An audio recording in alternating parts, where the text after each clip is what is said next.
Bienvenue à tous. Le développement industriel et inclusif durable au Togo, comme partout ailleurs dans le monde, nécessite de prendre en compte de nouvelles approches qui mettent au centre l'innovation. L'objectif étant de prendre toutes les dimensions économiques, sociales et environnementales.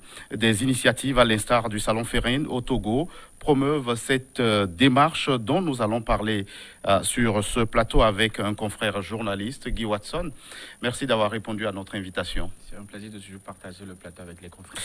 Alors, Watson, vous êtes défenseur au niveau de l'association Terreau Fertile de l'idée d'un développement industriel inclusif et durable de l'Afrique. Quels sont ces nouveaux paradigmes dont il faut prendre en compte aujourd'hui?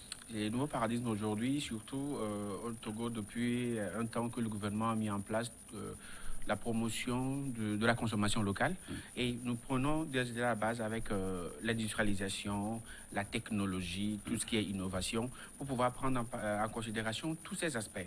Tous ces aspects, y compris aujourd'hui avec la nouvelle génération 21e siècle, c'est de pouvoir combiner et la technologie, et l'innovation, et l'industrialisation pour pouvoir apporter à cette jeunesse tout ce qu'il faut comme arme, comme outil pour pouvoir avancer en termes d'entrepreneuriat.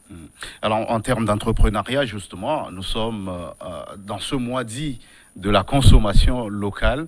Et vous pensez que c'est important de promouvoir ces jeunes entrepreneurs Bien sûr, vous allez voir que depuis notre enfance, vous allez voir sur beaucoup de cartons qu'on lisait quand on était gosse, Made in China, c'est-à-dire Made in China. Et aujourd'hui, il va falloir, quand je vois un produit comme Togo Choco, Choco Togo, je pense, le chocolat togolais, Made in Togo, c'est une initiative, c'est un projet à encourager. C'est l'une des raisons pour lesquelles nous, on s'associe en tant qu'association au niveau de Terreau Fertile avec notre événement qui est le Salon Ferrin, pour pouvoir combiner tous ces paramètres-là, essayer de voir le pour et le contre, les contours, les avantages de tout ce qui peut aider cette jeunesse à pouvoir améliorer la consommation locale, surtout la production des produits locaux, surtout avec ces jeunes entrepreneurs aujourd'hui qui sont à la quête de l'investissement, qui sont à la quête de financement, de moyens pour pouvoir porter plus haut leurs produits. Donc c'est l'occasion quand même de pouvoir donner un coup de pouce à ces jeunes, surtout avec des formateurs, avec des potentiels investisseurs et financiers qu'on met en place comme tactique et accompagner ces jeunes-là. Et l'objectif étant de vendre le label Made in Togo. Made in Togo, oui. Vous mettez au centre de la culture entrepreneuriale la notion de l'innovation. Pourquoi est-elle importante? L'innovation est très importante aujourd'hui parce que c'est un socle en termes de développement inclusif et durable. Donc, s'il faut mettre en paramètre tout ce qui est, si on prend un thème comme l'innovation et l'industrialisation, socle d'un développement inclusif et durable. Aujourd'hui, il ne suffit pas de faire aujourd'hui, mais demain, si on suppose qu'aujourd'hui, la jeunesse d'aujourd'hui se bat pour, et cette jeunesse-là n'a pas su préparer sa relève, la durabilité n'aura plus son sens. Donc, inclusive, de telle manière que cela puisse apporter quand même un plus à tout ce qui est nation togolaise, que ce soit sur les 56 600 km² ou hors de nos frontières, que nous puissions tous en bénéficier. Raison pour laquelle on parle de tout ce qui est projet national ou bien tout ce qui est événement d'ordre national, sous-régional et international. Il se pose dans ce processus d'industrialisation auquel vous rêvez une équation à deux variantes, concilier le développement industriel et exigences écologiques. Alors, comment gagner ce pari? Gagner ce pari tout en mettant tout ce qui est stratégie qu'il faut. La stratégie aujourd'hui consiste à promouvoir tout ce qui est de chez nous en premier lieu. Dès que c'est bon, comment est-ce qu'il faut accompagner ces jeunes entrepreneurs, ces jeunes producteurs de produits locaux, bien de services locaux? C'est cette stratégie-là qui consiste à avoir des mentors tout autour d'eux, d'avoir tout ce qui est partenaire. Je ne veux pas citer des partenaires sur ce plateau. C'est avoir des intervenants de part et d'autre, j'ai dit tout à l'heure, sur le plan national, sous-régional et international, pour qu'on puisse accompagner ces derniers-là. On ne maîtrise pas quand même tous les sujets. C'est ce qui fait qu'il faut apporter les personnes aguerries, les personnes adéquates, là où il faut, pour pouvoir ensemble voir dans quelle mesure tout ce système-là d'équation au niveau de l'écologie, que ce soit au niveau de l'industrialisation, bien des innovations, pour qu'on puisse quand même promouvoir tout ce qui vient et améliorer un lendemain meilleur pour que ces jeunes entrepreneurs puissent avoir plus d'opportunités et varier davantage sur le plan national, sous-régional, international, tout ce qui est produits et services locaux. Guy Watson, le processus d'industrialisation de l'Afrique doit prendre en compte des nouveaux enjeux liés aux effets des changements climatiques. C'est une réalité puisqu'on le vit au jour le jour. Comment accompagner ces entrepreneurs porteurs de projets à s'inscrire dans cette dynamique qui prend en compte les changements climatiques? Tout se passe toujours par une question de formation, d'objectifs et de vision. C'est ce qui fait qu'au niveau de l'association Terre Fertile, avec son événement dénommé Salon Ferrine, qui est facilitation des échanges, révalorisation d'investissements, qui a pour objectif de faire du Togo un hub d'investissement par excellence. Faire du Togo un hub d'investissement par excellence, c'est de pouvoir associer tous ces paramètres-là. J'ai dit plutôt qu'il faut des formations à la base. Raison pour laquelle nous avons mobilisé une panoplie d'intervenants, que ce soit sur le plan national, sous-régional, international, pour pouvoir apporter à ces jeunes-là au niveau de l'Afrique. Parce que ça se passe au Togo, pendant notre événement, le Salon Ferrine. Je peux donner la date? Non, bon, et puisque nous y sommes, en fait. vous avez pris le temps de le faire il y a des années. Est-ce que vous avez pu quand même faire un bilan en termes de ce qui a été fait jusqu'à maintenant? Le bilan est très positif.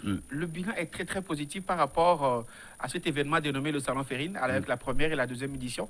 La première édition qui était en mode présentiel et la seconde édition qui était purement en mode virtuel à cause de en raison de la pandémie liée au Covid-19.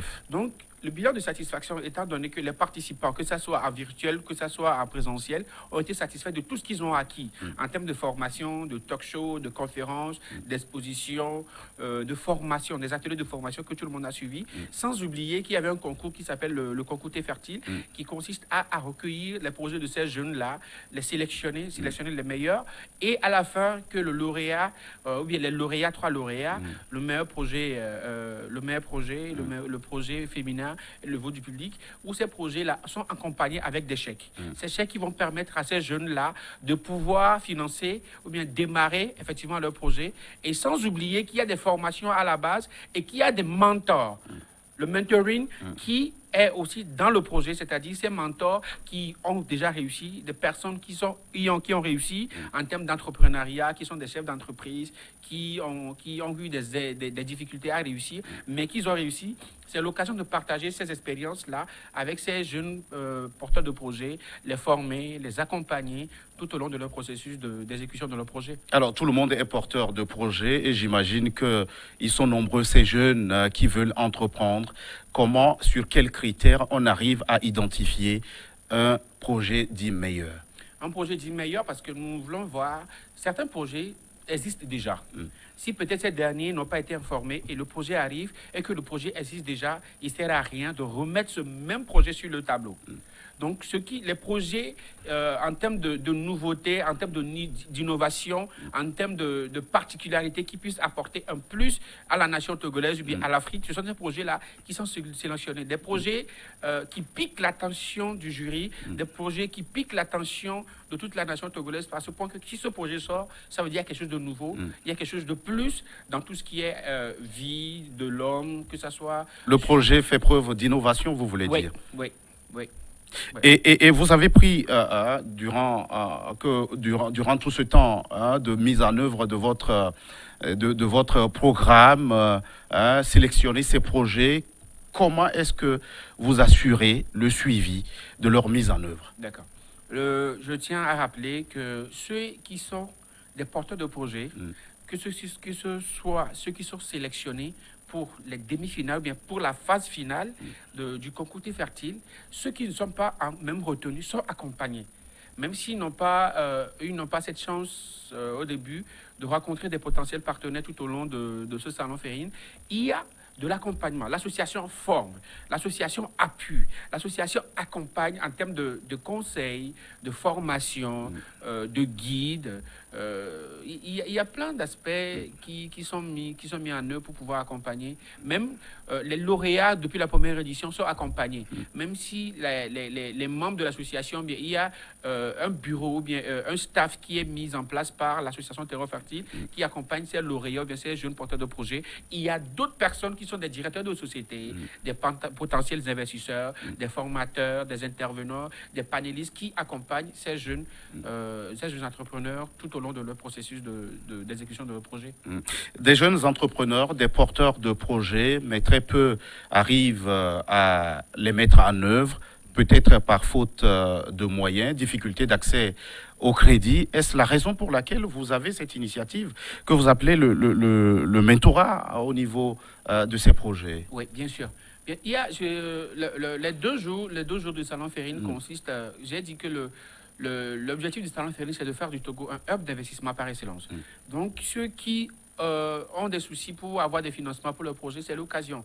Vous avez la chance de rencontrer des potentiels investisseurs ou partenaires qui puissent accompagner vos projets. Ça dépend de comment vous faites le lobbying, ça dépend de comment est-ce que vous faites le chat pour pouvoir convaincre quelqu'un. Peut-être votre projet n'a pas été aperçu par qui que ce soit, mais vous avez peut-être 2 minutes pour convaincre quelqu'un par rapport à votre projet, en termes d'innovation, quelque chose que vous apportez de nouveau. Cette personne-là, bien sûr partenaire, bien sûr investisseur, peut être attiré ou être séduit par votre marketing, votre lobbying, ou bien votre chat par rapport à votre projet. Pourquoi ne pas vous donner rendez-vous pour pouvoir rencontrer ces partenaires-là et avoir des potentiels investisseurs. Guy Watson, le continent africain, à l'instar d'autres régions du monde, traverse, on l'a dit tantôt, cette crise sanitaire liée à la pandémie du coronavirus. En même temps qu'elle soit un défi, dans quelle mesure nos entrepreneurs ou porteurs de projets peuvent-ils la regarder aussi comme une opportunité? C'est vrai qu'on ne s'entendait pas tous à la pandémie Covid qui nous a tous mis à genoux. Le monde entier était mis à genoux par ce fichu virus. Maintenant, on a appris que si on veut tenir compte du temps que fera le Covid, on sera là paralysé sans rien faire. C'est vrai qu'au début, c'était une paralysie économique d'ordre mondial. Mais à un moment, il faut voir les pour et les contre. Qu'est-ce qui fait que d'autres avancent malgré la pandémie? Qu'est-ce qu'il faut faire? Il faut trouver des stratégies. Il faut prendre cette faiblesse-là, c'est-à-dire due à la Covid, pour en faire une force. Et il faut voir de gauche à droite. Approcher des gens qu'il faut. Comment est-ce que vous avez fait pour réussir malgré la pandémie? C'est en fonction de cela qu'on peut voir qu'est-ce qu'on a manqué, qu'est-ce qui a manqué, qu'est-ce qu'il faut faire, qu'est-ce qu'il faut rajouter par rapport à ce qu'on a déjà, pour pouvoir voir dans quelle mesure contrecarrer cette pandémie et aller de l'avant. Sinon, on risque de passer tout un siècle sans rien faire à cause de tout ce qu'on appelle Covid-19. Une occasion aussi, cette occasion de pandémie peut permettre aussi de concevoir des projets allant dans le sens de la lutte contre la maladie. Bien sûr, bien sûr. Aujourd'hui, si nous prenons aujourd'hui des sensibilisations, aujourd'hui on parle de la vaccination au Togo, il y a le test PCR qui est là. Qu'est-ce qu'il faut faire pour apporter un plus? Je parle toujours de l'innovation. Innovation en ce sens qu'il faut trouver un créneau. Le créneau là consiste à quoi? Ça va dépendre du domaine de prédilection de tout un chacun pour voir qu'est-ce que moi, à mon domaine, dans le domaine de la communication, aujourd'hui, on n'a pas la chance de rassembler beaucoup plus de gens pour faire des événements, pour communiquer autour des événements. Maintenant, qu'est-ce qu'il faut? Faut-il trouver une stratégie, que ce soit au niveau de la digitalisation? Il faut trouver une stratégie aller hors de là des médias traditionnels que nous avons, qui est la télé, la radio, la presse écrite, la presse, et la presse en ligne qui joint aujourd'hui la digitalisation. C'est le demande de tout un chacun de voir qu'est-ce qu'il faut faire et qu'est-ce qu'on peut apporter pour changer cela, en fait. Guy Watson, nous sommes en train de vivre ce qui est appelé au niveau de la communauté internationale la 3e décennie de l'industrialisation de l'Afrique. Qu'est-ce que ce nouvel environnement pose comme défi au niveau de nos start-up africaines? Les start-up aujourd'hui, ils ont pris conscience que nous sommes au niveau de la 3e génération. Ça, oui. C'est ce qui fait qu'aujourd'hui, beaucoup de choses ont évolué. Si je veux dire, aujourd'hui, nous sommes à l'heure de la technologie, à l'heure de la mondialisation. Il faut voir dans quelle mesure cette mondialisation-là puisse apporter.